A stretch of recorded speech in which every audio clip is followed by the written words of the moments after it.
Welcome to College of Complexes. We put a speaker on every week, a different subject. We require a speaker to take a position on an issue or express a point of view. They have to be for or against something. We don't care what it is. We give them an hour to make a presentation. If they go over an hour, we cut them off. If anybody interrupts the speaker, we remind the interrupter that we listen only one fool at a time, one of our rules. Then we have questions and answers from the audience of the speaker, not speeches. Then we have remarks, rebuttals. Everybody in this audience that wants to gets 5 minutes at the podium here to respond to the speaker said for or against. And our speaker is the last for or against a comment, and a comment plus me, and that's how it works. But before we introduce our speaker, we have time for announcements. Anybody have any announcements you want to make? Now's the time to do it. Oh. Ken's going to have an announcement. Yeah, I gotta Come on up here. look up what our next meeting is here.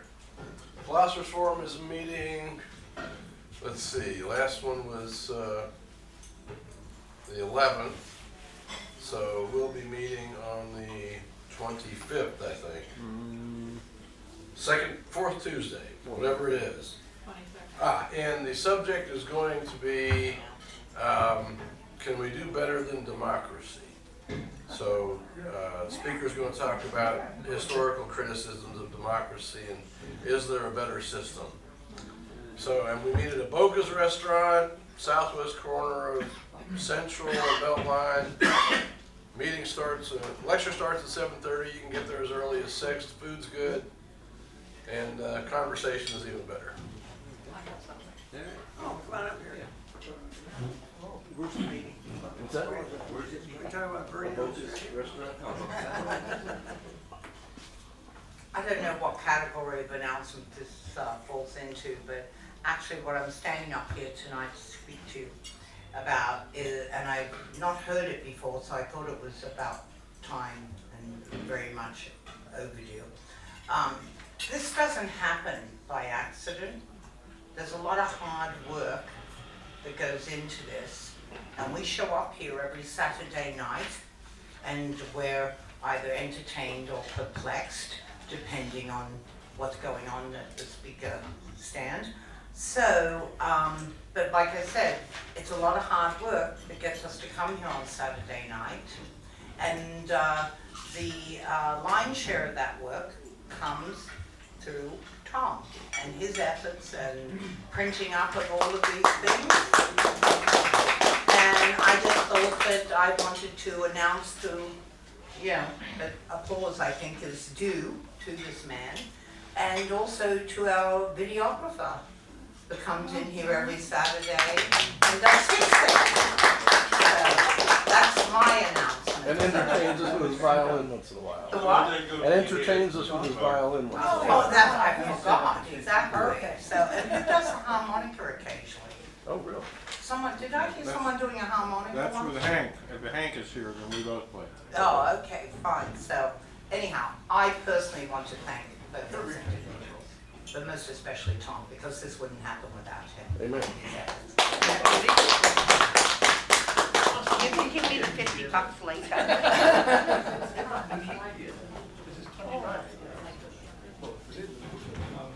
Any other announcements?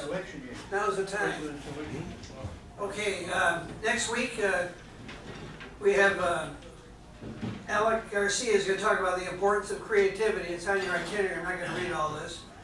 And on February 29th, how it's far better to prevent illness and build health than to treat disease already manifested. That's Dr. Daniel Hurley. He's been here before, and he is completely recovered, I believe, from he had a brain injury some years ago, and it was an auto accident and put him on a commission, and he had a lot of troubles getting back in order, but now he's back being a doctor again, so he has a lot to say, and that's coming up on the 29th. Take a look at it. Is he the one that has the dog? Yes, that's the guy with the dog. He'll bring his dog here too, but anyway, he'll. If you look at the itinerary at the bottom of it, it's kind of funny, the back. Our speaker tonight, though, is Dale Klosterman, EDD, retired licensed psychologist. He's going to talk about is China spreading its control over the entire Pacific Basin. he will argue that while the US and Australia appear to be distracted by other events around the world, China is making its headway in its attempt to take over the Pacific Basin countries in much the same way that the Japanese tried during World War II. As Iran tries to establish a sphere of influence over the Middle East, Russia looks over Eastern Europe, and various despots attempt to control poor countries around the world. China is seizing on the opportunity to enrich itself. So without further ado, please give a very, very warm welcome to Dale Klosterman.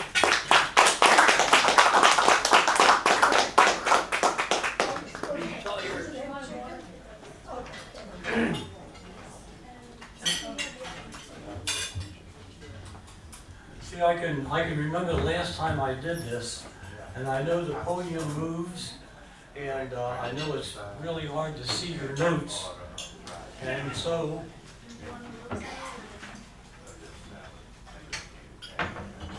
I want you to know that I attended the very first meeting of the College of Complexes, and I'm looking on here to see where we are. We are at, this is meeting 492. So, you know, from what you said a couple of minutes ago, Tom has, I think, done just a really superb job. You know, and all the people that helped Tom. So I thought tonight was going to be really tough because I forgot my cane. Luckily, my friend Jim gave me this cane. I'm not sure which end is. Anyway, somebody asked me earlier when I first planned to give this talk, and I said, well, that was going to be my beginning joke. So, you know, last March, Tom and Susan and I were driving out to Tucson. There was a big gem and mineral show, and you know, we were getting ready to take part in the show. It was an extravagant thing. It was lots of fun. But anyway, on the way out there, I was reading this book, and Tom said, "What's your book?" And I said, "Well, it's a book by Von Daniken, and it's about flying saucers." And he said, "Flying saucers, flying saucers." He said, "Do you believe in flying saucers?" And I said, well, he said, "Don't worry about answering that." He said, "I got a great idea." He said, "You know, our attendance at the College of Complexes seems to be dropping off a little bit." He said, "How about you giving a talk on flying saucers?" And I said, "Well, you know, I don't know anything about flying saucers." And he said, "Well, you're reading this book." And so I said, "Well, I'll think about it." I said, "Listen," he said, "if you do that for me, it would be a big favor, because if you talk about flying saucers, all the conspiracy theorists will attend, and we'll have a much bigger crowd than usual." And so I thought about that, and so I said, well, okay, I'll do it. And so after I gave my talk, I'm blocking in your first name. John. John. Okay, anyway, he was the first person to ask me any questions. And he said to me, "What about you? Do you believe in flying saucers?" And I said, "Well, I really honestly would like to believe in flying saucers, so I guess maybe the answer is in the affirmative." And oh my gosh, the place, I became one of the crowd. And everybody was applauding, and I knew that, you know, at that point on, it was going to be a success. Well, I'm going to talk about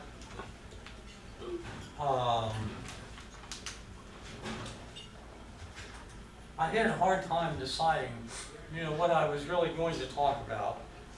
And there was one thing that had been on my mind, and the title of the talk tonight is China's Challenge to a Free and Open Indo-Pacific. And I think this is really an interesting topic. I think that the title tonight could be Chinese Ownership Around the World, from Panama to the U.S. debt. I think that would have worked just as well as talking about a small spot in the Pacific Ocean. But anyway, tonight I'm going to talk about the Pacific, and I want you to know I had a map of the world, but it was pretty small, so I went down to someplace and I got it enlarged. But even though I have it enlarged, it still isn't as big as I wish it would have been. But anyway, when you're talking about the Pacific, there are two ways to look at it. You can talk about the Pacific Rim. People call it the Ring of Fire because it's volcanoes all the way around the basin. So it would be good if this map had the Pacific in the middle, but since it doesn't, the Pacific Rim nations are Canada, the United States, Mexico, Peru, Chile, Singapore, Malaysia, Australia, New Zealand, Japan, Vietnam, and Brunei. And these are the Trans-Pacific provinces. So we're not going to talk about them tonight. Tonight we're going to talk about the small island nations, which, if you were a little bit closer, the small islands, China is over here, and the small islands are this area right over here. And China has their eye on just about everything in the world, but they especially have their eye on all of these small islands.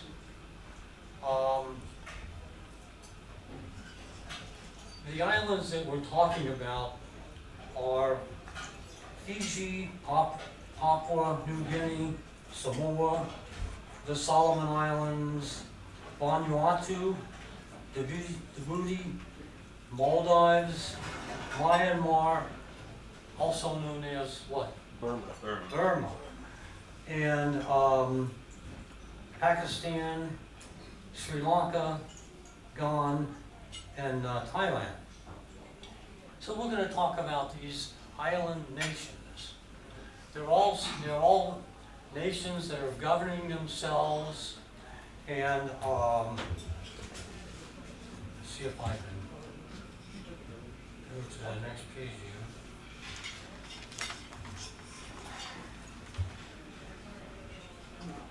I made some last minute changes, and I didn't have the chance to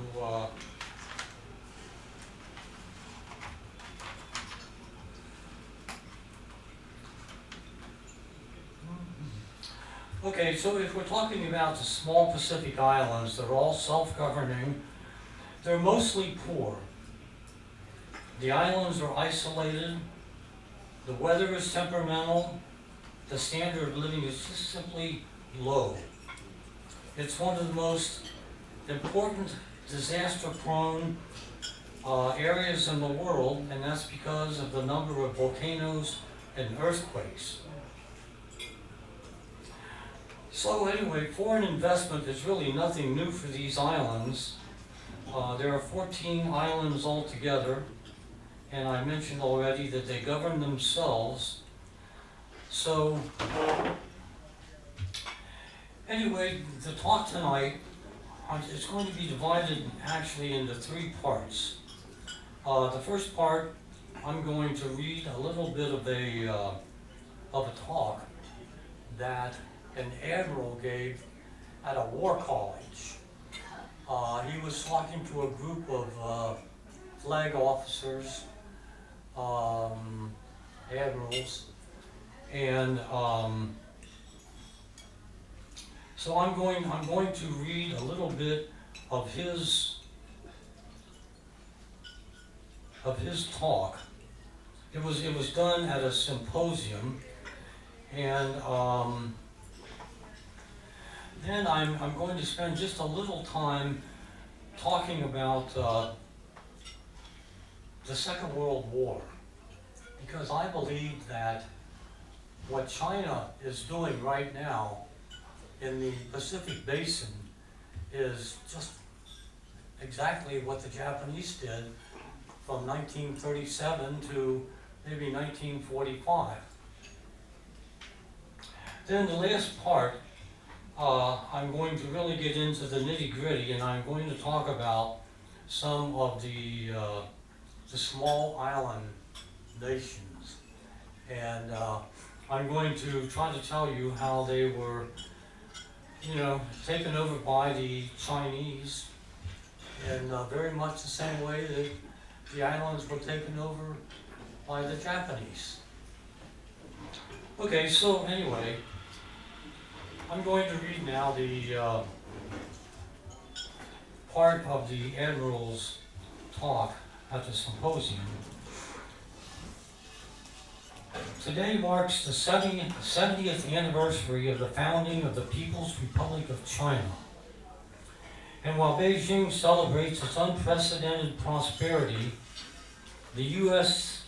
and its allies are faced with a historic dilemma: how to compete with China, or with China's challenge to the free Indo-Pacific. Well,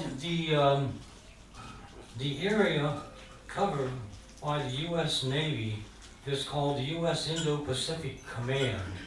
Its headquarters are in Hawaii, and it's the oldest and the largest of the U.S. military 6 geographic combatant commands. The number of sailors and personnel in that area is about 377,000 people.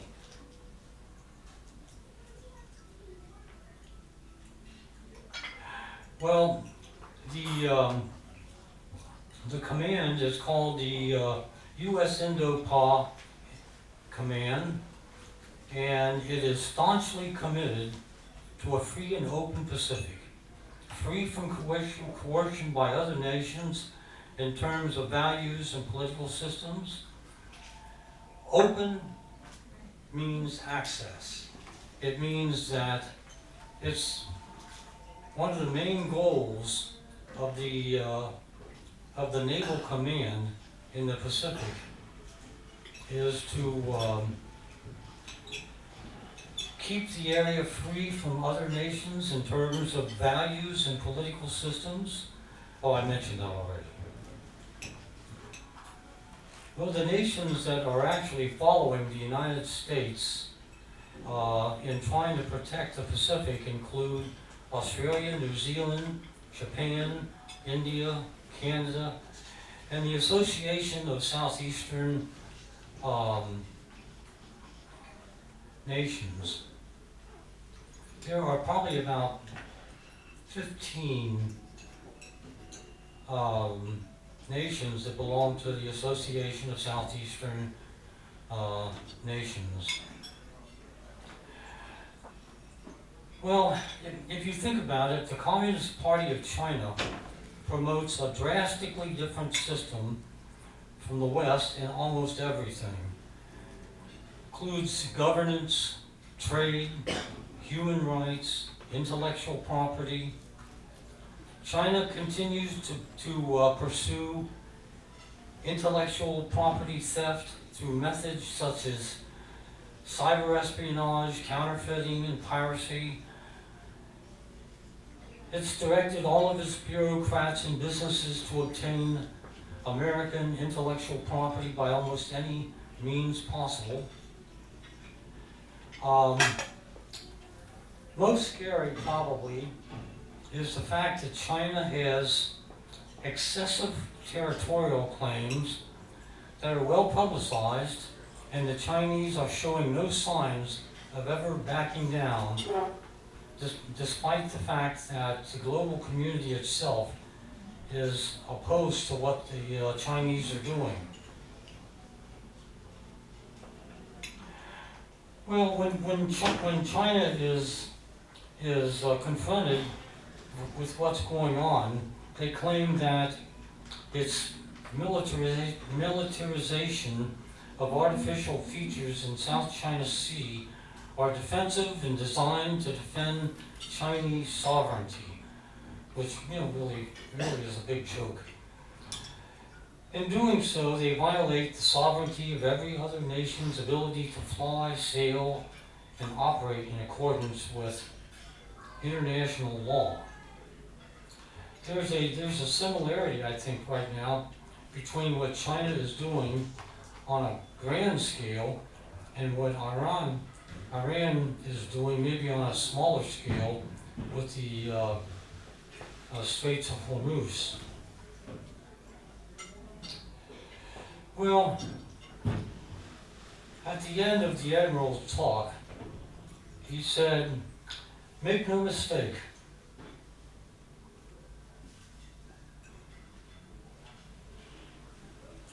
we are in a full-blown strategic competition with China.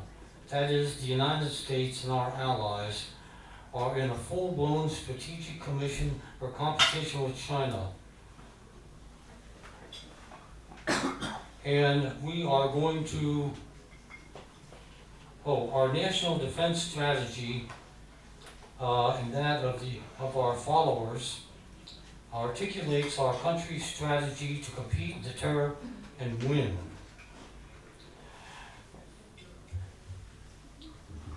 I don't like these microphones. My voice to me sounds kind of strange. And good. Thanks. Okay, so, well, in summary, China is actually attempting to create a sphere of influence or control that would include the entire Pacific Basin. If this sounds familiar, it might be that this was the same thing that we could have heard in 1937, when Japan desperately wanted oil, natural resources, food products, and maybe most of all, easy slave labor. It was Japan's idea that they could get easy slave labor by enslaving as many Chinese as they really wished to. Well, in 1937, the Japanese attacked the eastern coast of China, and they were absolutely ruthless. They destroyed Shanghai, and then they turned to the capital, which was Nanking, and they showed absolutely no mercy. Iris Chang wrote a book titled The Rape of Nanking, and the official number of people that were killed during what's called the Rape of Nanking was somewhere between 300 and 500,000 people. It's unbelievable, that there would be so many. The Nanking, the Japanese really had it pretty easy. They had their aircraft carriers in the ocean. They had other ships in the Yangtze River, and so they were just blasting away at at Nanking at will. The Chinese moved their capital to Chongqing, which is pretty far west, and but the Japanese declared that, you know, they had total victory, and they turned the job of mopping up to the Japanese Air Force.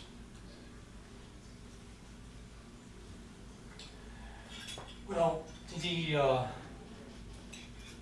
Pearl Harbor took place, of course, in December of 1941, and after Pearl Harbor, the Japanese believed that they were invincible, and they turned their attention southwards towards the Pacific Basin.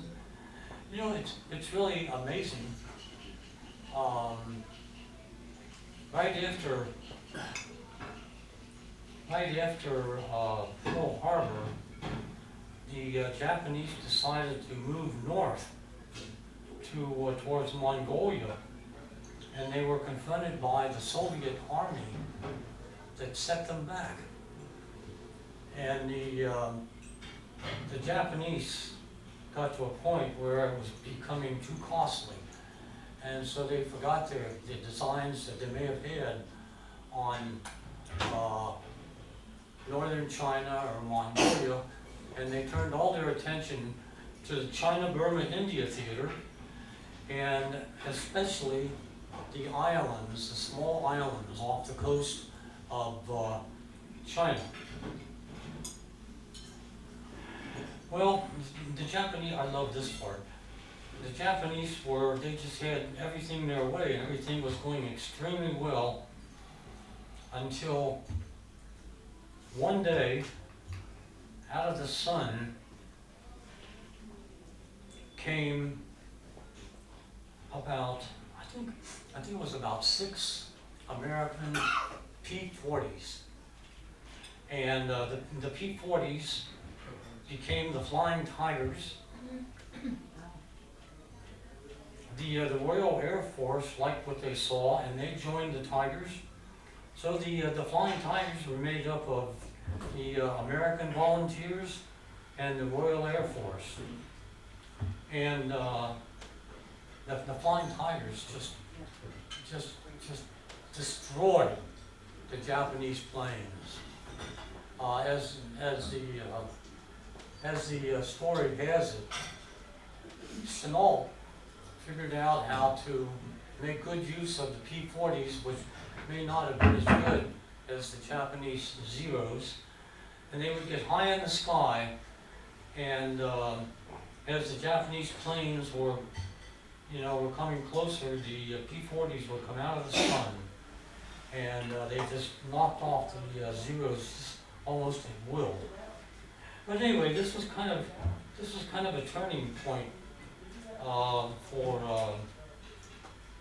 the Japanese. I remember when I was a kid, the Flying Tigers, the amusement park in Cincinnati is called Coney Island, just like New York. And they had a ride called the Flying Tigers. And all it did was just went around in a circle. But everybody wanted to fly in the Flying Tigers. And anyway, I remember that. I can remember that because in May I'm going to be 82. So anyway,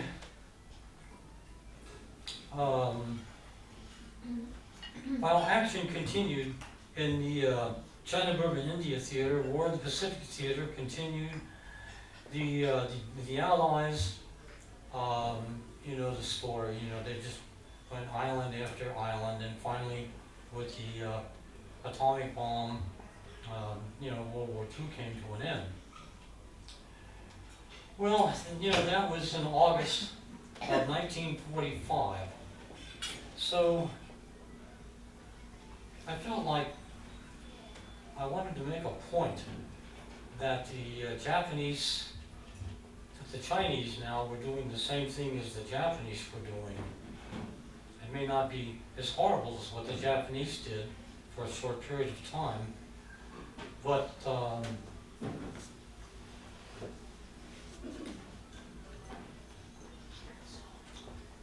Okay, so I'm gonna skip ahead a little bit. That was August of 1945, and so here we are now in February of 2020. And the tables have really turned between China and Japan. China now seems to be calling the shots, just like the Japanese did. China is no longer a fearful and helpless country. In fact, it's competing with Australia and the United States in the basin, in the Pacific Basin. And I think that Australia and the United States are really becoming more and more fearful of China.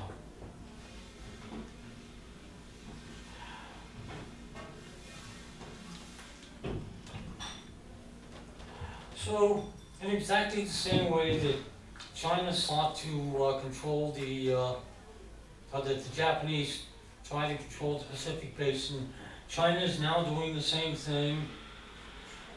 The difference is, while China attempted to scare all of the Pacific nations and their military, China was doing something a little bit different.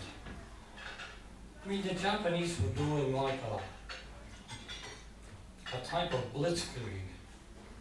But China now is doing something a little bit different. First of all, China is ostensibly showing its power, while at the same time, they're using kind of a soft, sly, economic approach to invasion. What's happening is the small islands are being invaded, but they're not being invaded like as a blitzkrieg or something like that. It's all kind of it's an economic approach, and it's very sly, and it's taking the Pacific Islands by surprise. Well, actually, the Pacific Islands I have down here, the approach that the Chinese are using may be taking effect even before the small countries realize what's happening. Anyway, this is the way it works. First of all, China has an intimidating presence to the small island nations. If a place like Samoa gets a call from the Chinese, they pay attention because I think they probably know that the Chinese are really going to be up to no good. But the plan that's being used by China, or the trick, is called a debt trap. Debt, I'm talking about Delta Echo Bravo Tango. Debt. It's a debt trap. And the island of Tonga is probably a really good example. In 2013, Tonga had a 64% debt to China that represented 43% of the gross national product. Well, China told them that they could get a write-off if they would let Beijing build a naval base on the island of Tonga. Well, this was almost too good to be true, and so Tonga went along with it, and China had its foot in the door. They built the naval base, and so China had a naval base right there in the middle of things, and they had good control of that area. Other countries that have been offered a similar deal include Fiji, Papua New Guinea, Samoa, Solomon Islands, Vanuatu, Djibouti, the Maldives, Myanmar, Pakistan, Sri Lanka, Guam, and Thailand. The Chinese have approached all of these nations and in most cases have been able to work out some kind of a deal. Well, I mean, if you're not nervous yet, you probably will be in a couple of minutes. In 2016, a gentleman named Emerson pointed out that China wanted to control the entire South China Sea. What they did it for reasons of ownership and control, to corner trade, and to have rights of passage. They also wanted access to resources such as fish, oil, and gas. The oil is what the Japanese wanted, almost more than anything.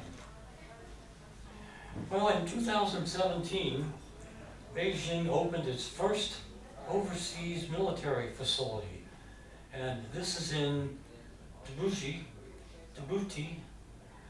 and it's built on the shores of the Red Sea. And it's maybe not surprising that the U.S. already had a naval base there. And so with the U.S. having a naval base there, and Beijing now moving in, and they were actually competing with the United States. And as the story goes, the Chinese started tussling with the U.S. facility, and they were allegedly blinding its pilots with lasers.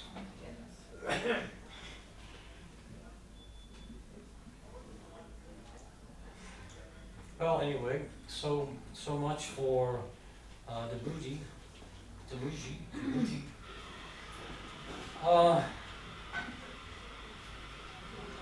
Well, China is at the present time increasingly pressuring Samoa to repay its debts. And this means that it's already in too deep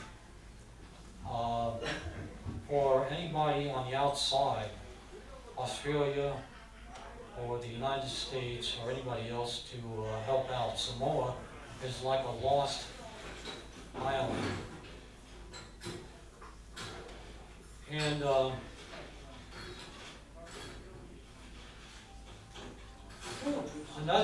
another example, the archipelago of Maldives is in the middle of the Indian Ocean, and it underwent a coup earlier this year, and they installed a new president who has been involved in several corruption scandals. Well, luckily, the people had an election, and they got rid of this particular president. But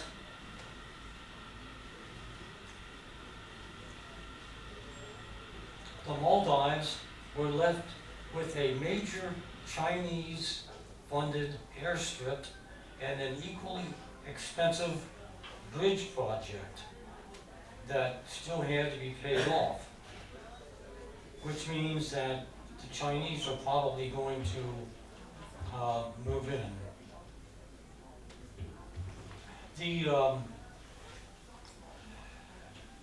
I could have mentioned this earlier, but when I probably did in so many words, but the way it works with China is, first of all, they have their eye on an island in a strategic position, and so they make a phone call to the president or whatever of the island, and it's a friendly but somewhat intimidating call. Anything from China would be intimidating. Well, the Chinese would approach them with an easy loan. After a while, they would have difficulty making payments. The Chinese then would begin to pressure the island to pay off, and then the Chinese would lower the boom with a deal. And that's what's happening in Samoa right now. Well, I could give you several more. I could give you several more examples, but there's an abandoned British naval air facility that's just simply ripe for the picking on the island of Gan. The Chinese will move in there probably in no time at all. Vanuatu owes Beijing $1.7 billion. And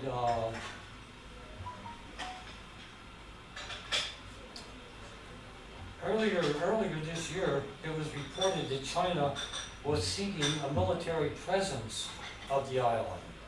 Well, Australia and the United States just became unglued, and the Prime Minister of Australia put out word that, in quotes, we would view with great concern the establishment of any foreign military bases in those Pacific islands that are neighbors of ours. So as of today, nothing has really happened with Vanuatu.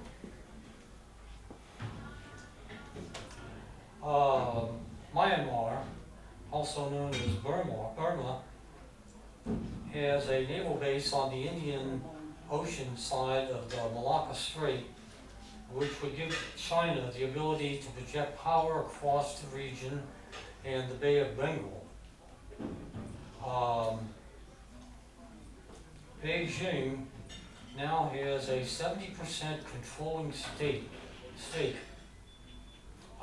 in a new port that's being built.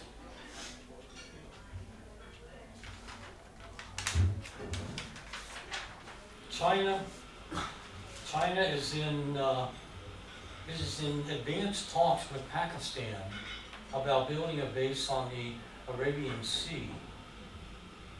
I'm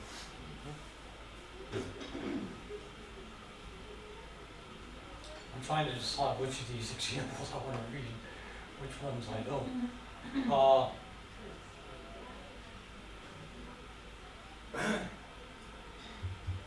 Well, China has given Beijing a $6 billion, I said that wrong.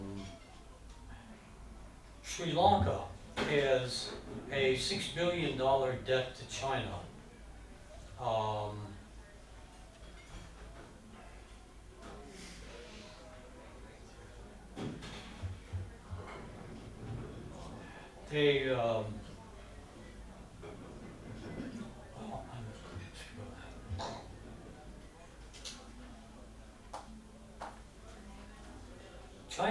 China is pushing Thailand for the construction of a 100-kilometer canal on a scale of Panama. It would link the South China Sea with the Bay of Bengal, and the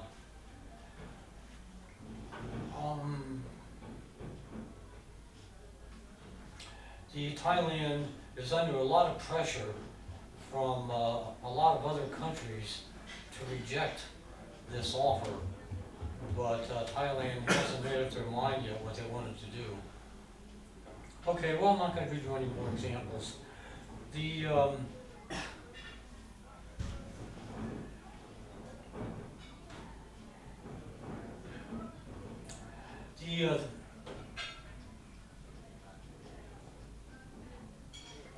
Well, the two when I went through this about 70 times at home, and I decided what I was going to talk about, what I wasn't going to talk about, it seemed to be a lot smoother than standing in front of you and deciding what's going to be boring.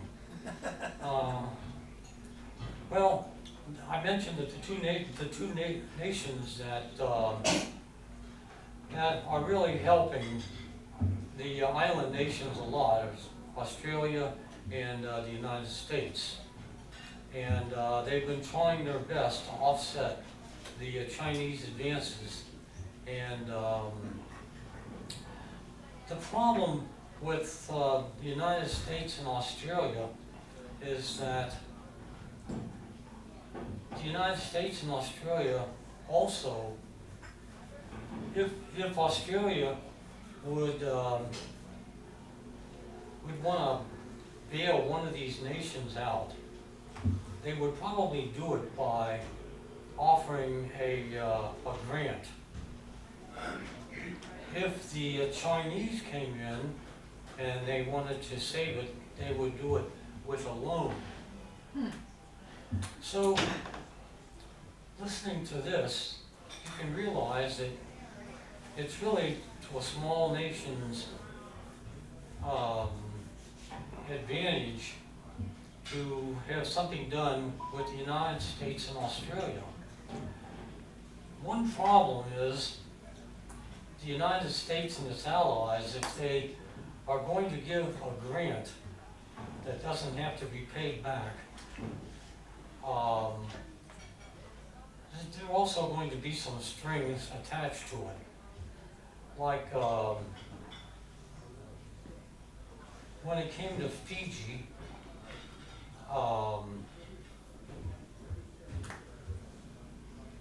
the United States said that we will give you a grant with the stipulation that you do away with your governing body and you become a democratic country.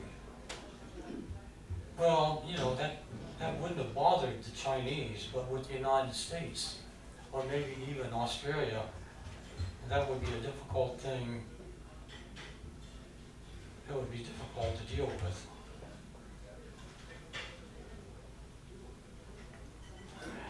Well, there's it's interesting that in 2019, Australia gave $5.8 billion. They committed that much to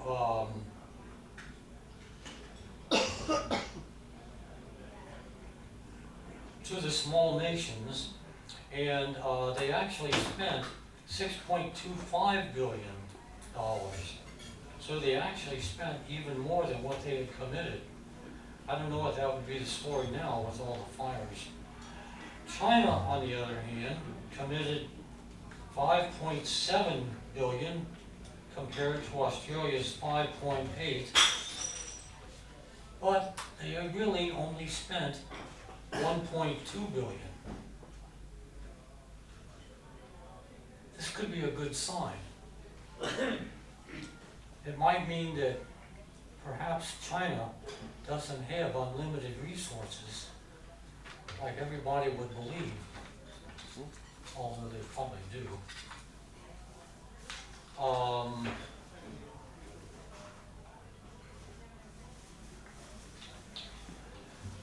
I have some other small notes here. I mentioned that the fires in Australia are going to be a factor probably in the future when it comes to giving out free grants to the island nations.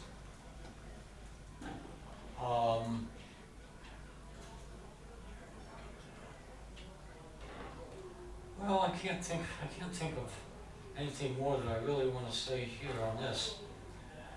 You know, just for a minute, I mentioned earlier the trans-Pacific, well, the Pacific Rim countries being the countries going along from Canada to the United States, the western side of the South America, and then coming up through Australia, New Zealand and Australia, and then some of the other Asian countries. These are all part of what's called a Trans-Pacific Partnership, and it's entirely different than the partnership that the island nations have put together. The Trans-Pacific Partnership is made up of, well, I may have already mentioned this, but the Pacific Rim nations are Canada, United States, Mexico, Peru, China, or Chile, Singapore, Malaysia, Australia, New Zealand, Japan, Vietnam, Brunei. I know I mentioned that. And the partnership was set up in order to lower tariffs and to bolster trade opportunities.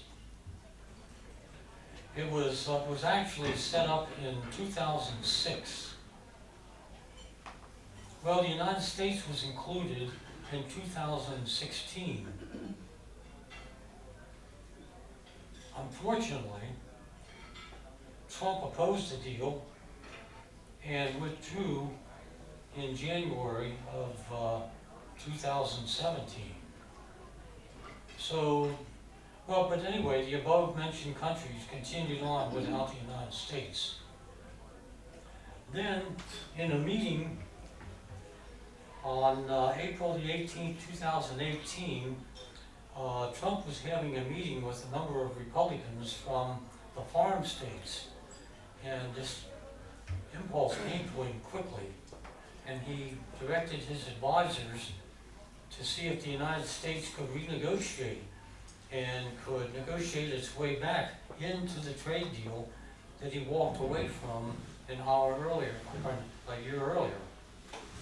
And of course the nations were happy to have the United States back.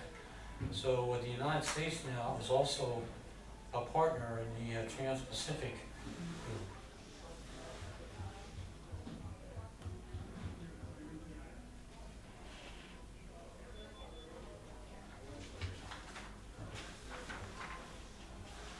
Well, anyway, you know, Tom, I can tell you, I think I mentioned this last time, that the light is a killer, along with the. So anyway, that's all I have. I don't know if anybody has any questions. Yeah, I do.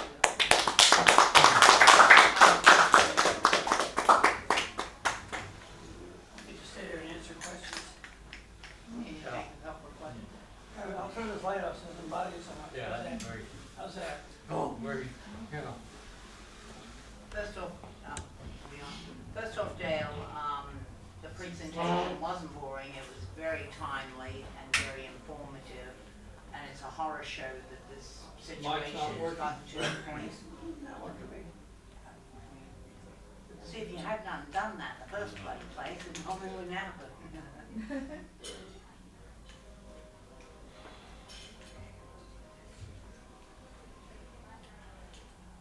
Is that working? Let me get another one. Another one?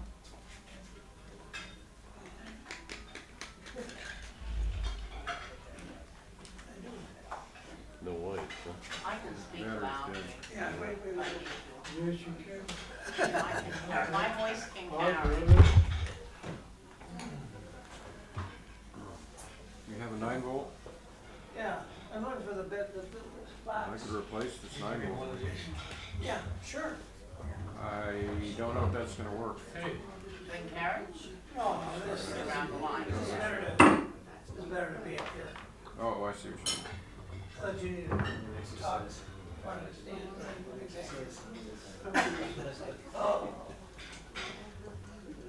Anyhow, Dale, yes, okay, okay. very good presentation. Oh, thanks. Wasn't boring, it's a very important presentation that you've just done. Because this has been seeping up for years through China, and Russia has its own variation somewhere else. But given that, I'm not familiar with America entering back into the TPP Is it inside that bag? agreement. I know that Trump wouldn't ratify it because anything with Obama's signature on it was never gonna happen. That's what he spent the majority of his presidency undoing at this juncture.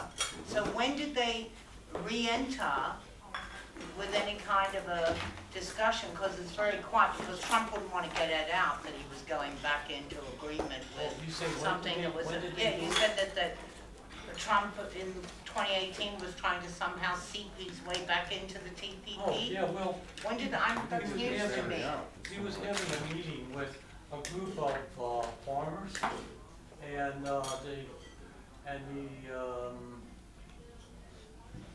the impulse came to him, you know, and he Probably a talked to his suggestion. advisors and said, you know, maybe I made a mistake. I don't think he said No, that. I'm sure he didn't No, say that, But I think not with he his he unique said to the genius. advisors, you know, can you sort of renegotiate this thing and see if you can get us back into the Trans-Pacific Partnership. And so that's what they did. So the United States now is a partner again. I'll have to check Wait, is into the that. Has it partner- been given a different name so that Obama's signature isn't anywhere near it? Yeah, it's called the TPP, Trans-Pacific Partnership. Well, that's what it was That's under what the it was. Obama administration. When Trump wouldn't be signature, wouldn't ratify it, Right. they changed it to compulsory, they changed the name. Yeah, I know what you're And, you know, because, and I'm from Australia originally, so those kinds of trade agreements are very important to that part of the world Yeah. as well, especially partnering Here's- with It America. has another name. It's compulsory, I don't remember the name, but I know what you're talking about, and I didn't realize we. and I didn't realize we that. jumped back in, that's news to me. Me too. I I don't wasn't aware know of that.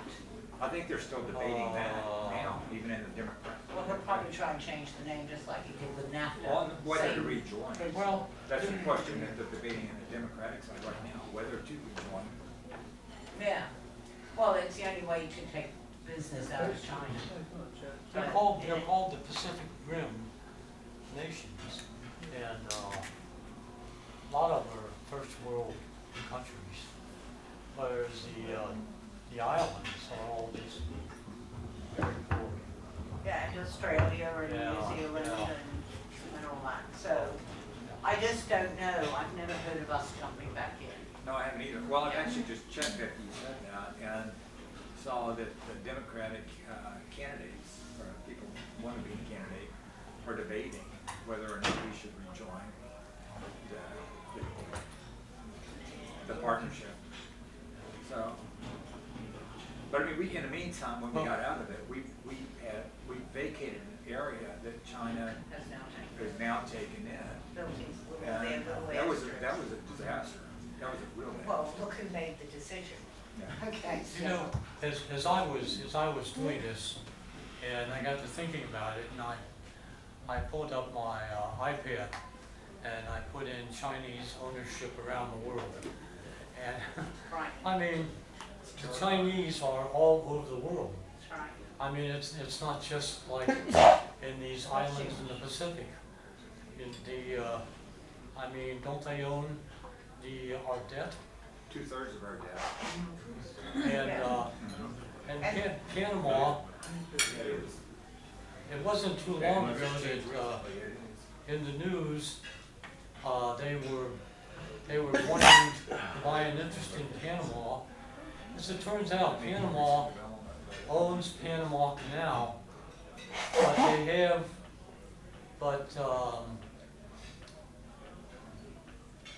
China has purchased the Margarita port, which is the most important port along the Panama Canal. What, entering it from which side? You're talking the Panama City side Yeah, now I get the light again. or the Dutch island? Yeah. Yeah, Balboa one side and then you've got the Netherlands, the Dutch.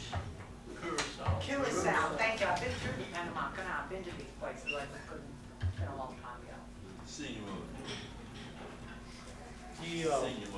In 2017, China bought the Margarita Island port. And so Panama, owns the canal, but this port is the moneymaker. And, well, anyway, I looked up Chinese ownership around the world, and the Chinese are just involved in everything. I mean, whether it's a nation's national debt or whatever it might be. And So the debt initiative, I think is called, that's what I was trying to look up while you were speaking. I wasn't trying to be rude, I was trying to get the right name. I thought it was something like the Bowden Road, but what I could see on the phone was the Belt. The Belt Road. The Belt and. Belt and Road Initiative. Yeah, Belt Road and Road Initiative. one of And the that's how they biggest things. seized in. Yes. By saying, let's give you an infrastructure that you don't That have is right gonna now. change the future. Totally. Totally Yeah. change the So, but I thought it was something like, when I saw it on PBS, it was like the Bowden Road or No, it's- something like it's Belt the and Belt Road. It's essentially a new Yeah. Belt Road. Yeah, it's Yeah. the 21st century. Right. they use the It's It all term. runs all the way from China down, China through Turkey into Europe, up into Central Russia, Asia, all all the over. way down. Was that? They're doing African countries as Well, they're in Africa, Right. but that's not part of the Belt Road. No, I understand Yeah. that, but Yeah, they're but they're definitely infrastructure involved in China. projects. See, that's where Let's, the US screwed try up. to keep it to question and answer as Yeah. best we Yeah. can here. They, Thank you, everybody, for your comments, but let's keep the format. They use the term rim, Pacific Rim, a lot, but that doesn't ring a bell. Much more. Yeah. This still doesn't, but kind of works, you know, if anyone wants it. I wouldn't want to be accused of taking too much money.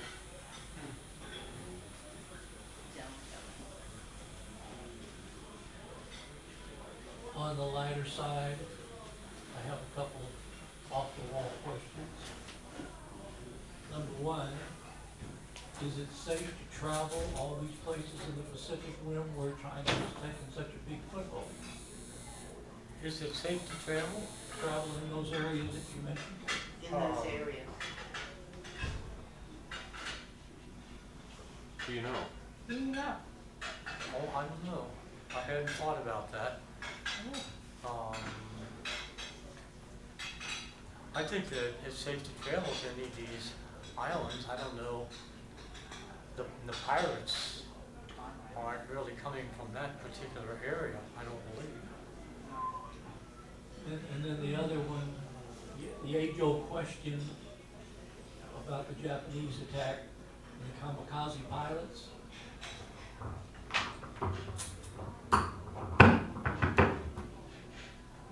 Why did the kamikaze pilots wear helmets?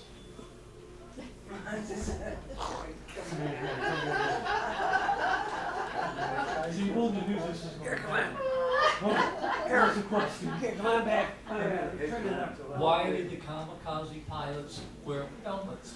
They did not. What? They did not. They did not.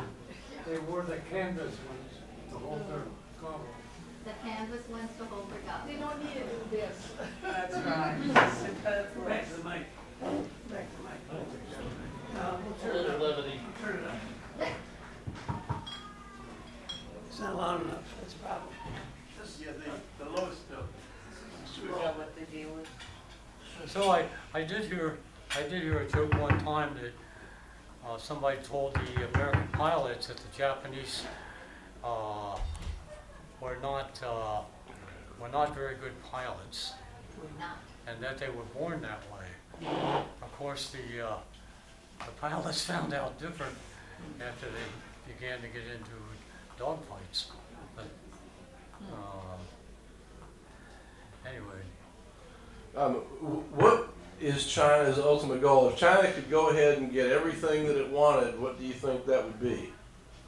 Well, it looks to me like they want, I mean, there's no end to it. I think they just want to continue grabbing and grabbing and grabbing. I mean, one reason that the Japanese lost the war was because they were so overextended. I mean, they had been millions of people in China, and here they were spreading themselves out amongst all the islands and to Burma and India and different places. They just didn't have the manpower, and they had to cut back somehow. Well, didn't we have the announcement of the advent of the Chinese century? Wasn't that announced by China a few years back? In other words, they were declaring that that the next century would belong to China. Probably true. Oh, well, I mean, I think the way the Chinese are going, I mentioned to you that I looked up on my iPad, and it was just a really long list of places that were owned by China, or different things that were owned, and it looks to me like China just wants to go on and on and on. Okay. Yes, another off-the-wall question that, As loud as you can. as loud as I can. Yeah, he has to hear it. He has to hear it. No, I can hear you. You can hear me? I can hear you I can fine. see you, does that count? That's similar. I understand, and I'm sure everybody in the room knows this, but Japan did not attack the United States because they were fearful of the biggest army in the world because of so many private citizens having weapons under the Second Amendment, the right to bear arms. They were very fearful they would never be successful were they to attack us. And you would concur with that? No. He doesn't concur What with you're it. saying is that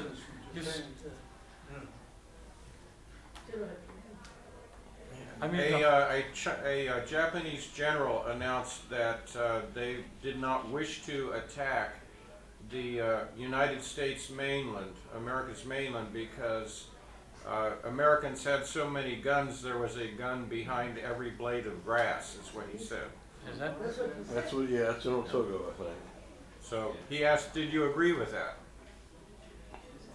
Oh, well, right now, yeah. No, there's not, I mean, I haven't heard much evidence of that otherwise. I mean, I hear that statement, but I haven't heard much evidence to that effect otherwise.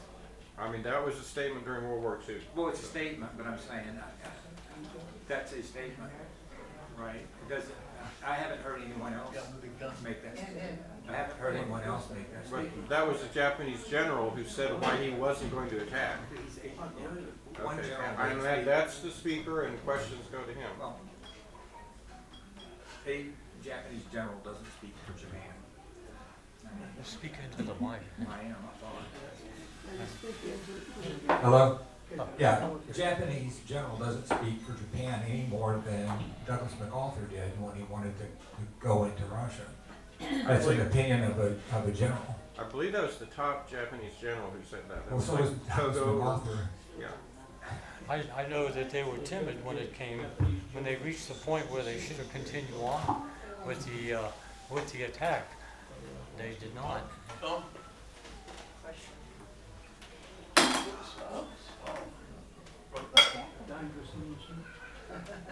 So, how do you expect these developments with the expansion of China into these islands to affect American interests? How do I expect, say it again? How do you expect these developments of China expanding into these islands in the Pacific Rim, how is that going to affect American interests? Well, I think if they do what Iran's doing, they probably are going to want payment for the cargo, for the ships that are going through the Pacific Basin. You know, they're going to want to, they're not going to let these these ships just sail through without paying some kind of. So, I mean, what you're saying is that is there any evidence, because this is the really violation of the treaty on the freedom of the high seas, then you're going to charge for sailing through their supposed controlled territory. I mean, I wonder if there's probably nobody that would stand in the way of China, whatever they wanted to do. But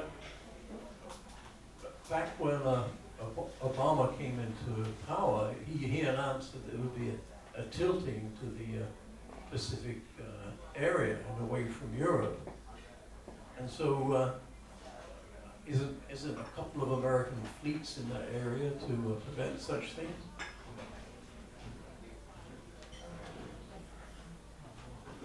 What, I mean, if you know,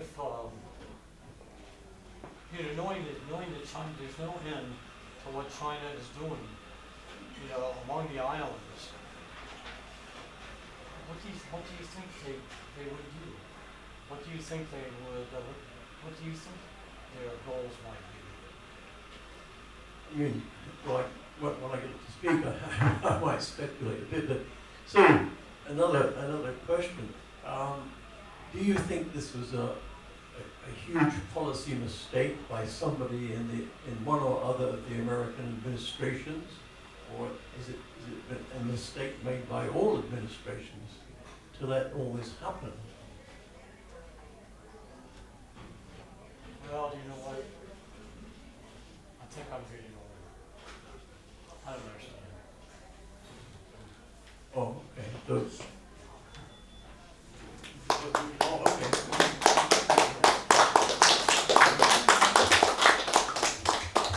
See, my wife was opposed to this. She said, "Don't you dare try to give another talk." And I said, "Hilda, listen, I can hear just fine." And she said, "I know you can hear, but you don't always understand what I'm saying." And I said, "Well, there's probably another reason for that."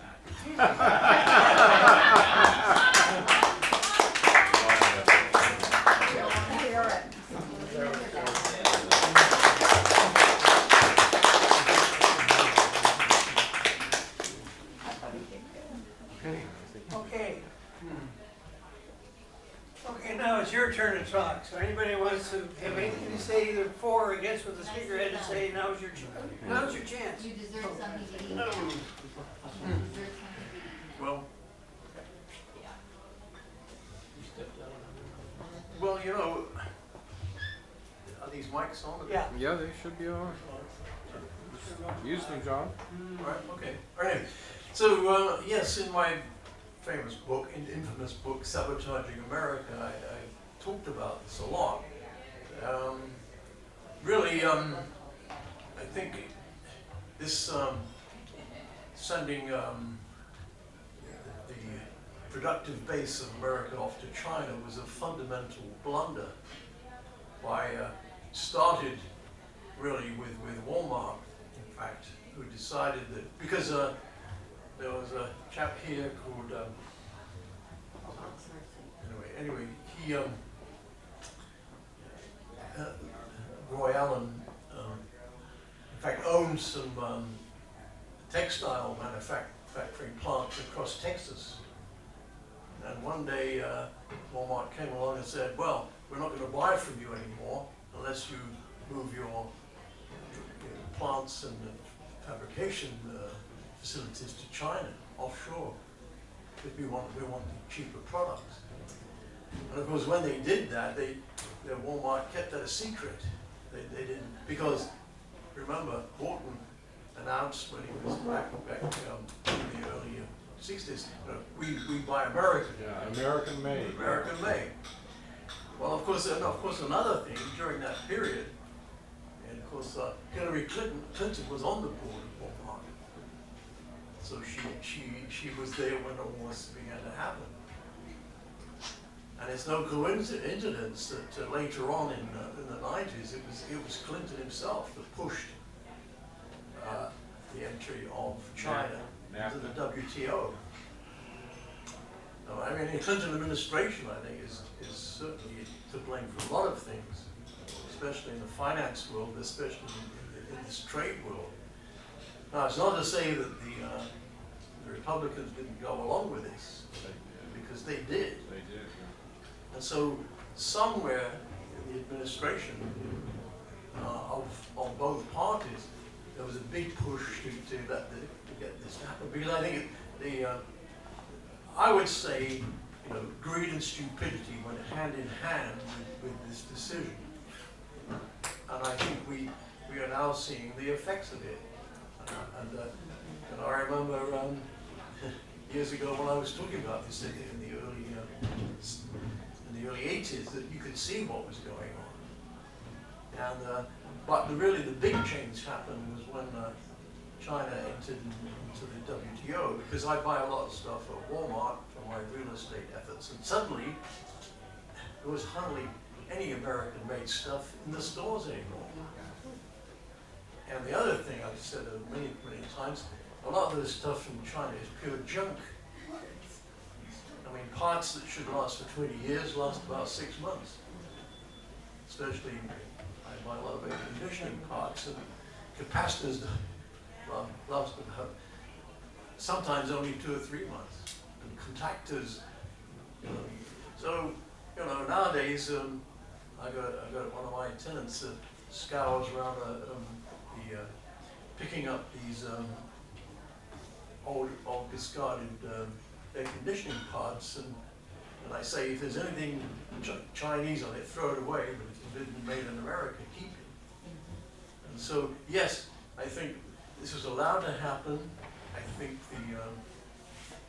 I think this the war on the American people actually started with, of course, Reagan, and carried through to Clinton and so on. So I think it's just pure stupidity and greed that's let this happen. And I think now it's happened. And of course, it's like handing over, and of course, fancy a CEO dealing with China, and they say, well, you have to give us your trade secrets and stuff to gain access to the market. Oh, well, sure, we'll do that. I can imagine that anybody in their right mind would have done that. And of course, the whole Congress was behind them. So I think there's been a complete failure of common sense, actually. So dealing with a totalitarian country, a communist, I still can't believe it. It's absolutely asinine. I would have, the whole of the Congress should have been got rid of. Anyone dealing with that should have been got rid of. And these trade deals, actually, when you look at them, they have clauses such as, well, if there's a dispute, then there's going to be an independent arbitrating panel, that will, make sure that, these companies, can sue governments who are doing stuff that will impair their profits. There's so much gone wrong, actually. And of course, this is why you have the Rust Belt, Ohio and Pennsylvania and so on, so upset and angry, which is why Trump was elected. Because he's about the only politician that's ever talked about this. Now, of course, he doesn't have any policies actually worth a damn that do anything about that. And of course, as I said before, there are 2 ways you could go. One is to look at what Keynes proposed in 1944. The other way to go is what Helmut Schacht did in Germany in the 30s, where every trade deal was done to suit Germany, and not a penny left Germany. So in that era, in 1930s, you could only import stuff from a country if that country would buy stuff from Germany. And of course, as you know, if you follow German history, it was very successful. I mean, the German economy really rebounded very, very nicely in the 30s. And so anyway, I look at what's gone on and I still can't believe that America would do that. So that's why my book is called Sabotaging America. America self-sabotaged itself. And my book, of course, it gets a hit every day from the CIA or NASA or somebody, you know, thinking that I'm so I think what's gone on is appalling, really. I really do. I still can't believe a country would do it, but of course, the greed is such that they don't care. You know, they've gone off to Monaco and other places of wealth, and they're just fine. But it's and of course, yeah. Anyway, that's it.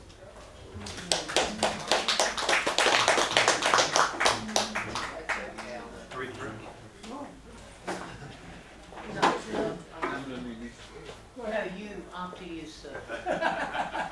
Age before counsel. Age before beauty. Beauty was a horse. No, you're emeritus. There's a difference. Thank you for the report. In fact, I got involved somewhat in trying to understand what was going on when we had the agreement was trying to work with that President Trump pulled out of. I wasn't aware that anybody made any changes towards that because he thought that was, it started before President Obama was president, and it went on. But you're worried about what they're doing in those places, or we owe them a lot of money too, and they may do us the same way to pay up or what, and that's something I fear. And they also all over Central and South America and all over Africa. And the way they do it initially seems to be non-threatening. They don't try to tell them anything about changing their behavior or their system of government. All they're doing is doing a deal. And that deal, in the final analysis that he reported, doesn't work out to the advantage of the people. And so they want to have hegemony of the world. They're competing with the United States. They're the second largest economy in the world. And then if we don't do something, they're going to be the first. So I agree with what John said. We just went to sleep at the wheel. It's greed. And it's the thing that I'll be talking something about on the 7th, of how we just go to sleep on things. And the multinational corporations, they plan. If the federal government try to plan is communism, and they buy to Congress, and they get what they don't want done, and they don't have any allegiance to no nation. And all of it was started by both parties, really, when they came up with the rules that they could, whatever profit they make in a foreign country, they don't pay income tax in the United States. And so we have gone to sleep, and we're going to wake up. They buy a lot of stuff in the United States. A lot of this construction is going on here is financed by Chinese. And like John said, it's happening in Great Britain. We are moving rapidly in that direction, taking some steps. And we don't know anything about it because people work through this private business, and it's none of our business. But it is our business, and we need to have a concern. And I think, when you polarize people the way we are polarizing the United States right now, then you do what you want to do. And my theory has always been is that the only way to, the Constitution does give the citizen the leverage, but we got to be clear thinking. And my theory has always been, in a democracy, you can't have dumb people. You can't have narrow-minded people. And I'm not saying people are dumb. We have a large number of people that are narrow-minded and skeptical of everything. And so that's something is going to hit us in the face because we do owe them a lot of money, and we can't really default. If we do, we're in a world of trouble. That's how I see it. Thank you for making the report. I was concerned about it when we were trying to work that Pacific Rim thing out, and we have to trade the United States because most of what we manufacture in the United States, we got to get the materials from somewhere else. That's why we're involved in Afghanistan. They are rich in the mineral resources that we need. And that's why we're in Iraq, because they had the third largest known reserves of oil, but we aren't going to control it. We'll spend a lot of money and mess up a lot of people's lives for nothing. That's it.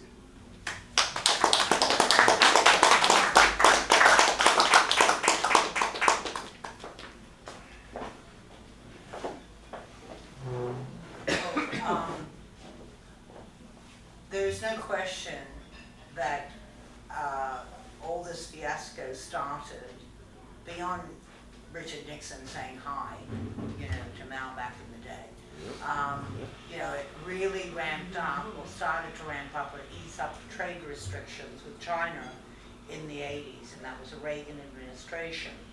So I'm not going to be polite about it. As far as I'm concerned, yes, politicians go on both sides, but I squarely put the blame for the mess that we have currently with the greed that goes on in this country. I'd put it more to the Republican side of the House. I think they've proven it over and over again. And they don't care what ends they have to go to make this little system that they've put together go on, including the nonsense that went on in our Senate a week, 10 days ago. Now we have a president that can call up justices and say, I want this one spared. Oh, make sure you go after this guy. This is not what the Constitution is about. And people better get it back in their minds that they are supposed to run the roost as it relates to who sits in Washington. It's not okay that when we send them there to do their jobs, that they spend half the time going and calling in another building their wealthy, donors and the like on our tax time, okay? This is just way out of control. China is very, very dangerous and has been for a very, very long time. And yet we sit back and we're even discussing trade deals, which probably won't come to much because Donald Trump, you know, our clown in residence, is behind it. But, you know, this is China will never, what's happening with China now, except it's on steroids, was very similar to what Japan did when they had the world markets for a while there in the 70s and what have you. And we worked, John and I worked for Xerox Corporation. If you made a grant to any research, whether it be a Xerox or, Japanese government or anyone, you had the rights to see the research. And that's what the Japanese used to do. They used to make these donations to, or grant money to like a Stanford University and what have you. And they literally on the West Coast, I don't know which university it was, they, you would go down and see what the research showed in the labs at the university, and they actually had their tower, their own tower on one campus. They pressed a button on the elevator, no one but a Japanese employee could get up there, and they would immediately submit the information back to, Japan. We worked for Xerox, okay? We owned the copier market, okay? The Japanese copied what we were doing very nicely. That's our own stupid fault anyhow, because we thought we were a monopoly, and no one could ever touch us. Again, corporate arrogance, corporate greed, and you know, this is the end result of it all. And so, I come from Australia originally. Australia, there was a prime minister during the war called Bob Menzies, or thereafter rather. But prior to the war, he authorized the selling of iron ore, was it iron ore, Alan? To Japan, okay? And basically what they did is they built the planes and the bullets they shot back at us, okay? So he henceforward in history, even though he did continue to be Prime Minister, was known as Pig Iron Bob, okay? Now in our case, we've just given them the cash, full ball. We've given them our intelligence, our money, everything that we pretty much used to be American made, sitting on shelves. No, it's all done in China nowadays. And I don't know how many times this has to be pounded away, but I can assure you the Republicans started it, and they continue on to this very day. And I know that they started it because in the 80s, that's when we started to see major corporate layoffs. That's when manufacturing lines went down. That's when white-collar jobs went down, because if the manufacturing goes offshore, you don't need the planning and the marketing groups en masse here and the R&D groups when everything's offshore.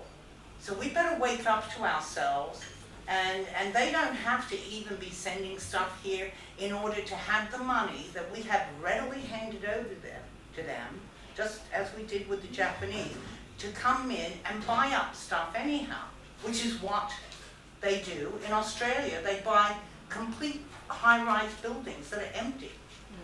They're Chinese-owned, and you know, they'll get around to filling them one day maybe. Okay, it is just atrocious how the average citizen who has lived in this time doesn't get it. And I'm sorry, dumb is not even an appropriate word.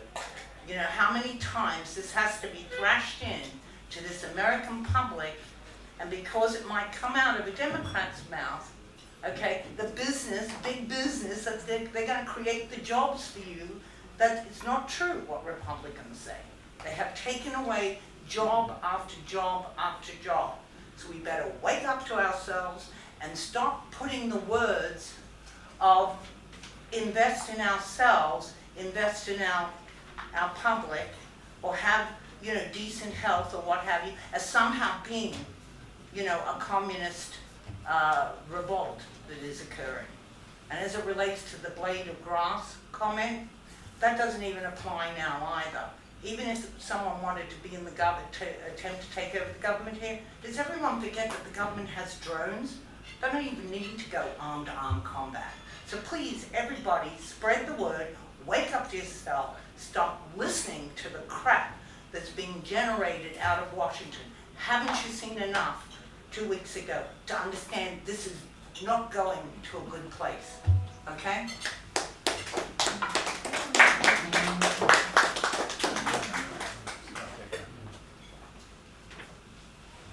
Okay, so I'm going to take a contrarian point of view. 5 minutes, okay. China right now is probably the most sophisticated country on the earth in terms of expanding its strategic influence. They aren't going into other countries and making economic transactions for the purpose of economics alone. A great deal of it has to do with creating political influence. That's clear. They go in and they're making effectively national payday loans. You know, loans that countries can't repay, and they go to countries that have a lot of resources and no cash, no capital to invest themselves and create their own economy. That's been going on for a while. If you look at Africa, I mean, it's been going on for at least a decade, and especially in countries like Angola, Zambia, and the Congo. I mean, they've acquired enormous influence. When Obama went into the trade pact, his stated goal was not economic. He thought it would be it would be in Americans' interest to create a deal there, even if it was a moderate economic loss, I don't know what the numbers are, but if it's a moderate economic loss, if it maintains our economic tie with the countries in Southeast Asia and places like that. And I don't think that's a silly idea, personally. We live in a global world. It's not going to change. Talk about America first all we want to, but we live in a global world.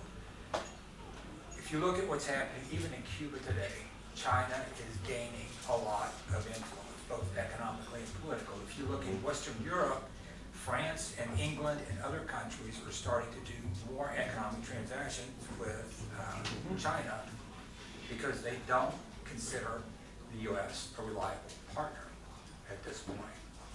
It's just a fact. And they'll tell you that. They've had heads of states who've said as much. The U.S. if you look at the Belt Road Initiative, that is the biggest economic project on earth, biggest that's ever been attempted. It is exactly what they're trying to do is repeat what they did with the Silk Road, which is where globalization actually began. I mean, if you're familiar with the history of the Silk Road, that's where it began. And China started it, or actually it was Central Asian traders who started it, but it actually was China that ultimately benefited from it. The U.S. looks at these transactions from an economic point of view. A lot of people, a lot of voters, and I understand why there's frustration because we're not winning gangbusters and the economic trade agreements, but they serve an incredible strategic purpose in terms of maintaining alliances with countries around the world. We're losing influence in Africa, throughout the East, even in our own area, with Western allies and with Cuba and countries like that. People aren't looking deeply at what's going on with these arrangements. I mean, it's you see it as an economic loss, and it is. But China is making an economic investment. They're not making that much money. They're making loans to people who don't have money to repay them. And they're doing it on purpose because they can create political influence by doing that. We've exited this essentially the Pacific Rim. And we've ceded that influence to China, and it's taking control. And the U.S. is going to have, it's just the same with cyber espionage and warfare. China is way ahead of us. And either we're going to wake up to that or we're not, in my view. Right? And I realize I'm taking a contrarian position here. So anyway, that's it.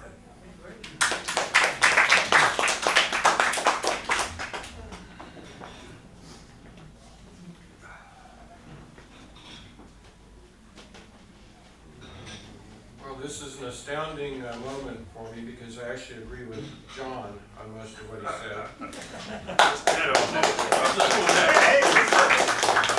But I can't repeat the name of that German economist who in the 1930s still won't be able to do it. But my point of it is, I mean, this mic is being used for a political purpose up here. I mean, you have a president who is redoing trade deals and essentially doing the same thing that was done in the 1930s. China owned Port of Long Beach. Trump kicked him out. China had enough debt under Obama, he was selling off our national parks. That whole big deal about the Bundy Ranch standoff and that whole political deal there, that was because China was putting in solar plants there in Nevada, and the Bundy Ranch, they wanted that for a carbon offset. Thanks to Harry Reid.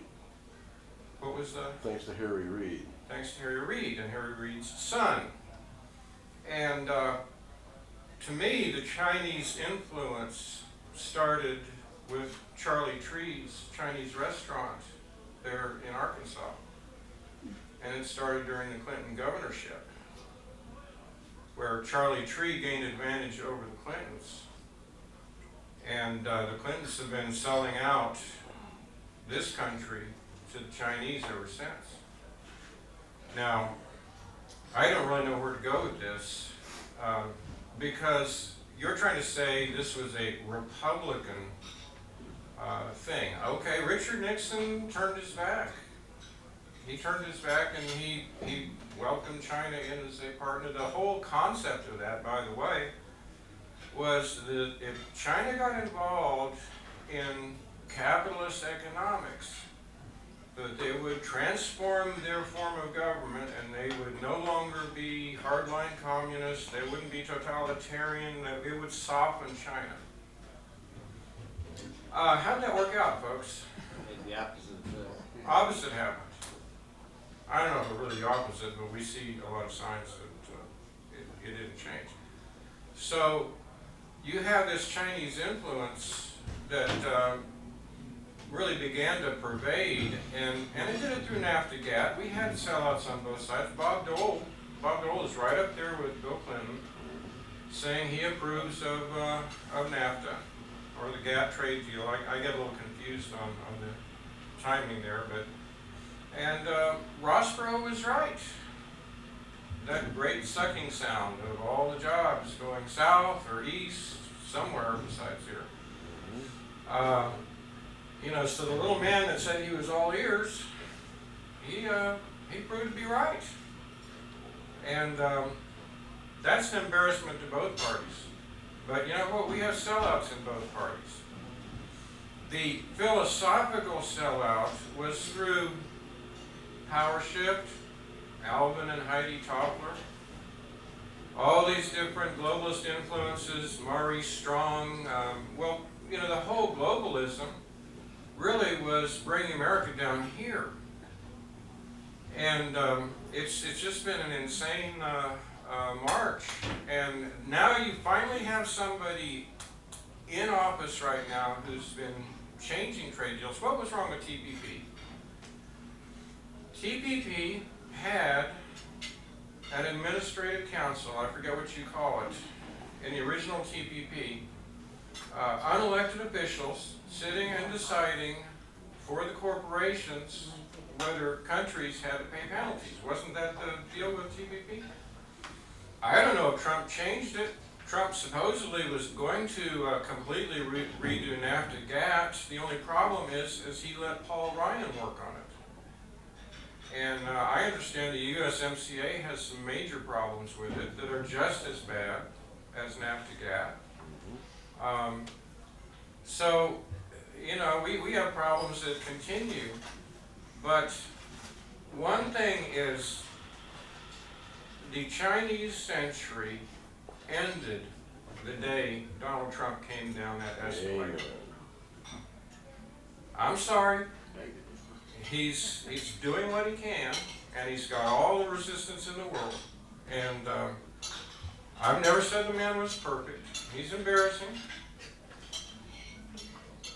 But some of the stuff that comes out, I mean, it's just like, it's amazing. I think if you just take the U.S. Code and you take the actions of agents and officials in the government and government agencies, I think they have logged over 100 federal crimes trying to take that man out of office. I really don't know if we're ever going to see any justice on what was done. It would really be nice if we had a few token convictions. I don't even know if we're going to have that.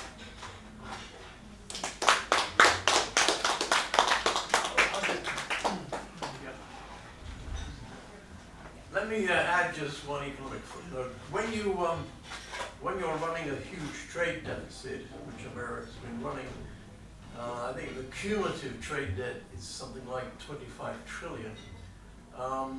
So people believe that when they love these cheap goods, but in fact, they have to be paid for. And the only way they're paid for is by selling assets. So you're selling off America, actually, so these cheap goods aren't as cheap as as these corporations would. But the real, well, as we know, we've had the corporations capture government. And of course, as you said before, it goes back to the Constitution, actually. And I can be asked about, yes. You know, when you have a Constitution which mandates a huge election every 2 years at vast expense, it's natural that it's going to get captured by the people with the money. You know, in other countries, as I said before, there's an election every 5 years, and it lasts about 5 weeks in England. You can't spend that amount of money and capture government. So that's what's happened. Big money. And so these corporations, multinationals, as Carmen said, they don't give a damn about America. You know, they're living in Monaco or someplace. They don't care about America. They don't care about England. They're just worried about, you know, and of course, as I said before, London will furnish you a nice tax haven. okay? And it'll be anonymous. You go over there, you set up anonymous, well, you have appointees, proxies, and so that's where you stash your money. And you go forth, and so it's the average working, and you know, look, I can say in the last 3, 4, 5 months, I've seen a huge decline in buying power in Dallas area. They're really hurting, actually. So I don't know where this wonderful economy that Trump boasts about is, because I don't see it. All I do see is, of course, the rich stashing their money in the piggy bank of Dallas real estate.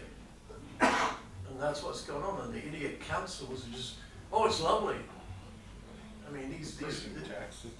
well, no, yeah, well, they don't have to raise the taxes because the house prices are going up through the roof. So they don't lower the tax rates. They just, you know, you got a real bunch of clowns now, really. And you still really don't you understand what's going on?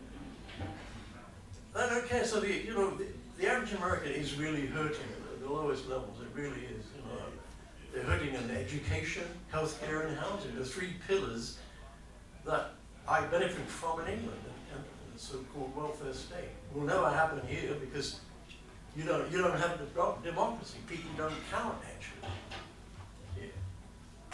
It's about high time American that revolted. In France, of course, it's an entirely different situation. The governments are scared of the people in France.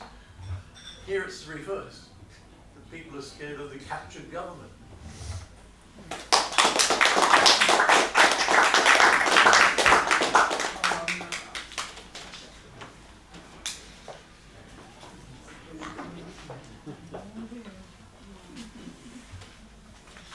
John, unfortunately, it is political at this juncture in our history, and has been for the last at least three decades, I would say, okay? And no, I mean, what's America's next step to their infrastructure problem? The Republicans have had control on rebuilding our infrastructure since 2010, have done sweet bugger all about it, and then have the audacity to turn around and blame it on the Democrats when they've had the bills sitting on their desk.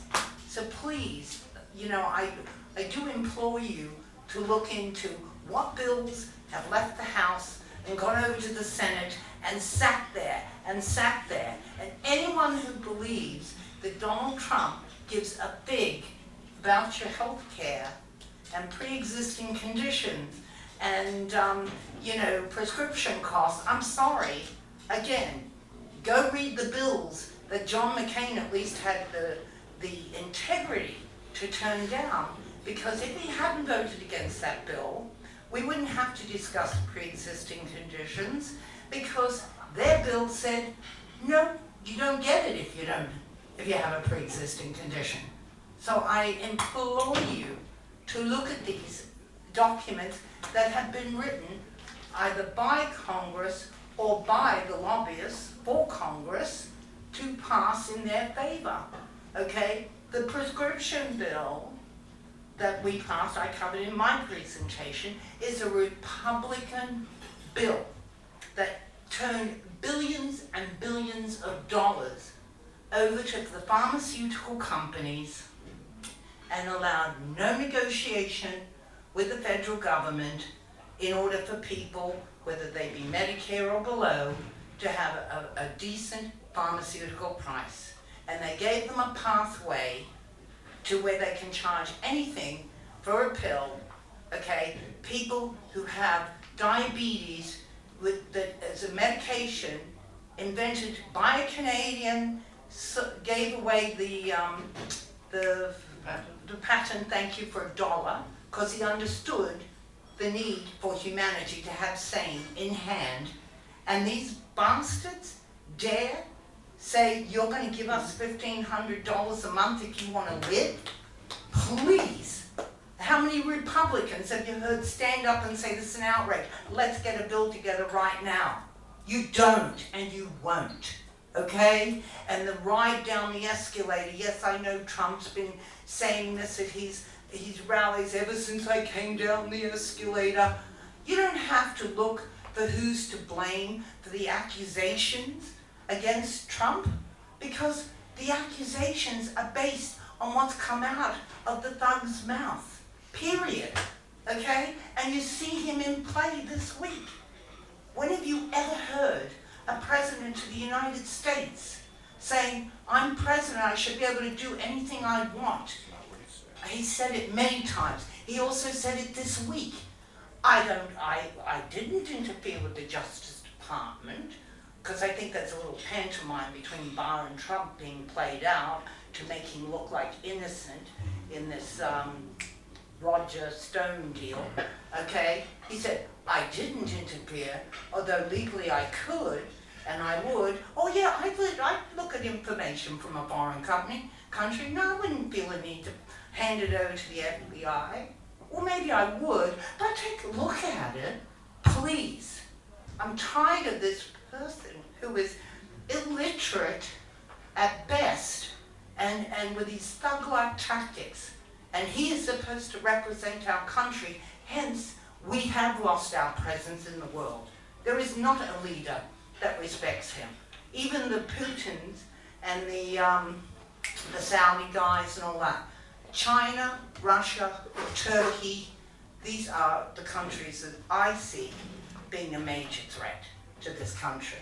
Okay, and I'm sorry, it's not my opinion. Go listen to what comes out of the man's mouth or what he writes in tweets. That is a disgrace to this country. One quick thing before, when I was thanking Tom and the like and John, okay, which I hope John will still accept my praise for his videography. I forgot to mention also John and Ken pick up the baton when Tom isn't here, you know, in hosting the programs and obviously cleaning up. Even my old man will help clean up occasionally. Praise Father.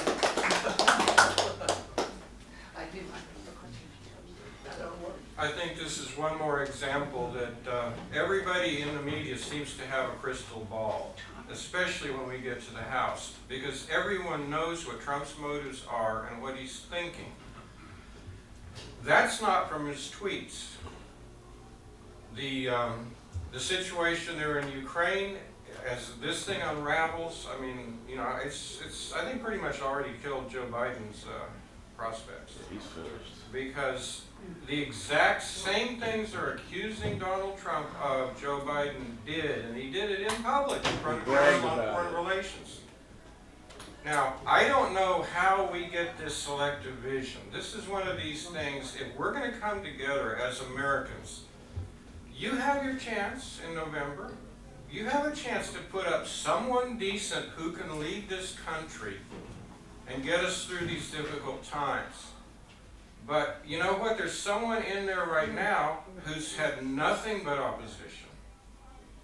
And some of that's even come from his own party. And all these comments about how Trump is only interested in himself. I'll say one thing, the man's interested in votes. That was the most democratic State of the Union I've ever heard. Oh my God. I mean, he was crossing, man, did he ever cross over? I mean, all the issues. I've been telling my green friends, I've been saying, you think Trump can't do something for the environment? If there's votes to be had, Trump is going to do something for the environment. You just wait and see.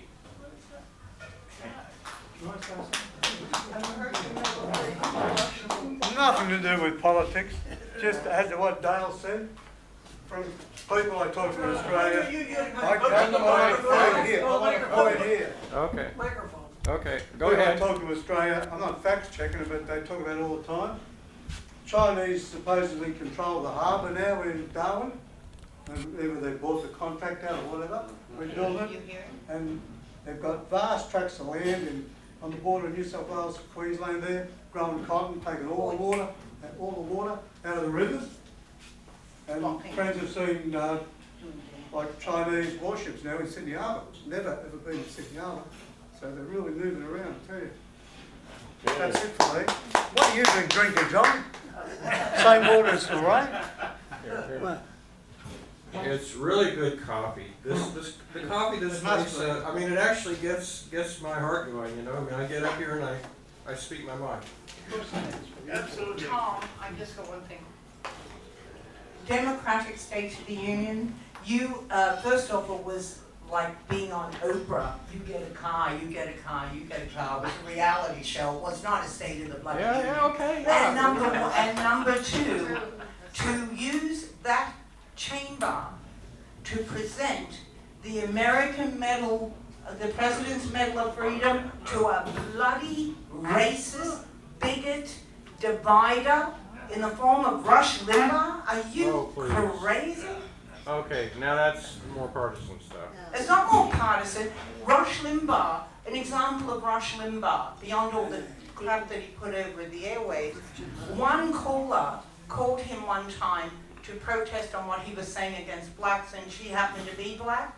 Rush Limbaugh, again, check your records, John, said to her, why don't you hang up, remove the bone from your nose, and call me back, okay? Don't tell me that Rush Limbaugh deserves a presidential medal of bloody freedom, okay? It's people like Rush Limbaugh and the likes of him, and the Breitbarts and the like, that have caused the division, and Donald Trump has taken that division and just continued on with these frothy mouth, rallies that we are paying for, by the way. Wish they won't release those funds, the OMB, until after the election. Okay. Here, Tom, right here. How do you like Bloomberg's statements? How do you like Bloomberg's racial statements? I don't. You're not aware of his stop and frisk policies? I'm totally aware of stop and frisk. I mean, those are some of the most racist comments anybody's ever made. He's not, well, that doesn't mean Trump. He's not. He's just a private. And by See, the way, here's the thing. This is degenerating. Why don't we It's just degenerating. stop it? Yeah. Yeah, let's just stop it. Tom utilized person. We can talk about it later. Sure. I think I'm the last one standing. I want to thank our speaker for a great job he did here tonight. He got us all thinking. We got a lot of people up here that agreed pretty much with what he had to say and went off on different tangents of what he had to say. And that is worthwhile. Our Pacific Rim is something to look at. The whole idea, today we are $23 trillion in debt. Is everybody still? Cooey! Tom speaking. Today we're $23 trillion in debt. That's a fact. And we'll be susceptible to anybody that wants to take us down in that respect. If we owe them a lot of money and they want something, they might just get it. But that would give more favored treatment to China to our own expense. I was listening to John here talking about how we sell our assets. We in order to pay our debts. That's what's happened. That happened in England. It's happening here, and it's something we have to concern ourselves with. I wrote up some time ago that we need to get our finances in order, and we've got so many things wrong in this country that have to be corrected, including infrastructure, different things. But in order to get to them, they all cost money, and we don't have the money, and we're in debt. And so here we are. What are we going to do? Well, if you look at World War II, look before that, look at back in the Depression, they had WPA projects and different things they started going. And eventually that petered out too. But what really did, in 1938, they shortened the workday in this country. They went to an 8-hour day instead of a 10-hour day. They did not cut the pay. They had the same take-home pay in 8 hours, they made it in 10. And they shortened the work week from 60 hours to 40 hours. They went from 6 days to 5 days. And it created a situation where women got into the workforce where they weren't in there before. It improved our economy tremendously. In fact, it probably helped us get through World War II when other countries didn't make it. And This made this economy, and we went through that and beyond, but probably into the 50s. And today, machines still replace people, machines don't pay taxes. That's a fact. And what happens is we have unemployed and underemployed people. We have lots of people in this country working part-time. We have a lot of people that they're in the doldrums. They can't get ahead. We got kids that can't even pay for college. And we got kids staying in school because they can't get a job. Then they got to pay for it. It's ridiculous. This is what's happened. So we have a lot of problems we have to correct. And I'm looking at what will solve those problems. Well, in my view, maybe a shorter workday in this country might do a lot of good. 6-hour day. I negotiated that in the railroad industry once. Lasted for 5.5 years.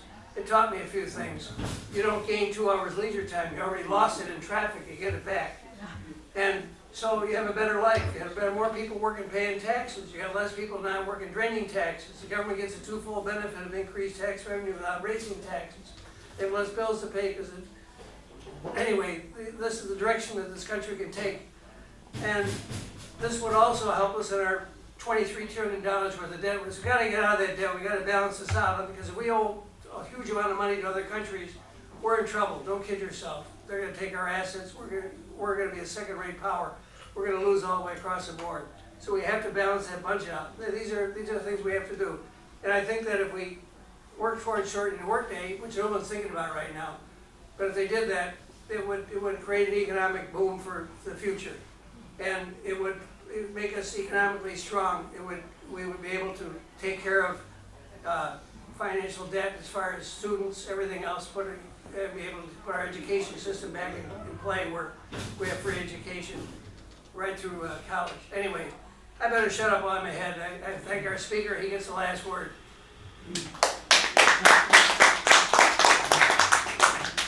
I just want to thank everybody for coming. Come on up here. I'll need to go up there. I'll have to borrow his cane again. Oh, here, wait a minute. Where's that? Yeah. Tom, listen, I really don't have anything much more to. Just want you on tape. Okay, well, it's really nice being here again tonight. I mentioned that I was at the very first one, so my claim to fame. So anyway, thanks a lot for coming and your attention and everything, and it was great. Thank you.